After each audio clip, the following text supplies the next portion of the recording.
Deep beneath the silent ice cap of Eyjafjalla in Iceland, a cataclysmic seismic event was unfolding.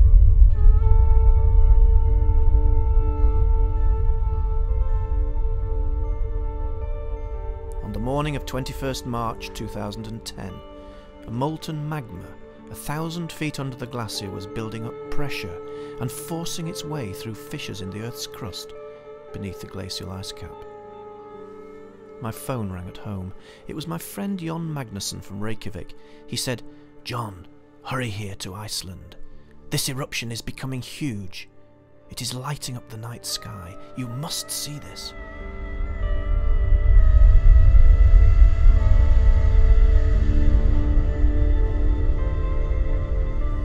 My specialist photography is mostly about adventuring into wild places, so what could be more elemental, more spectacular than this?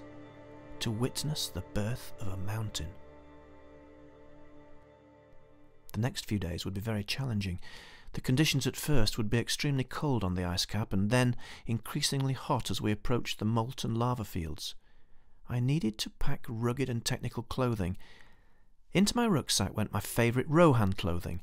First the pinnacle jacket and salopettes, and then the warm and comfortable nightfall duvet jacket.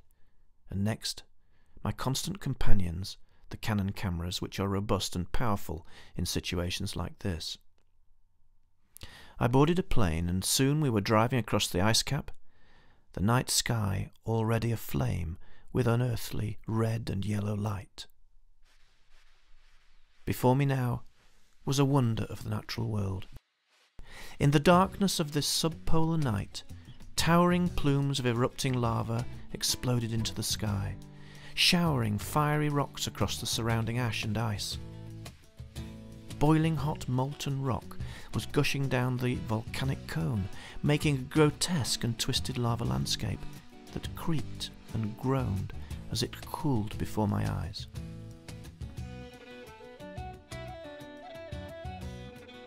Smoke and steam billowed forth as the lava ridges crawled by gravity down the new mountainside. Brand new landforms were being created before my eyes, and I would make the first human footsteps on this wild and virgin place.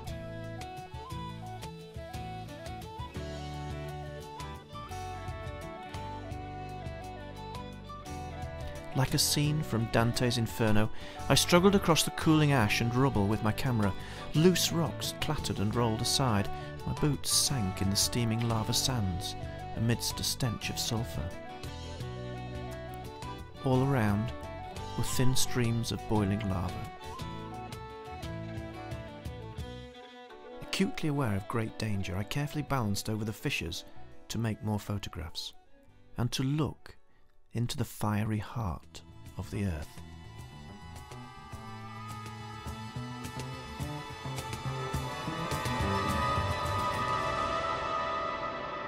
Next day dawned as if it were a silent desert. Wisps of gas swirled from cooling vents. A small earthquake in the night had silenced the eruption. The volcano had returned to sleep. Little did we know that in less than 24 hours she would awake into a giantess, a cloud of volcanic ash that would cause mayhem in the airspaces of the Northern Hemisphere. I had been watching the very birth of a mountain.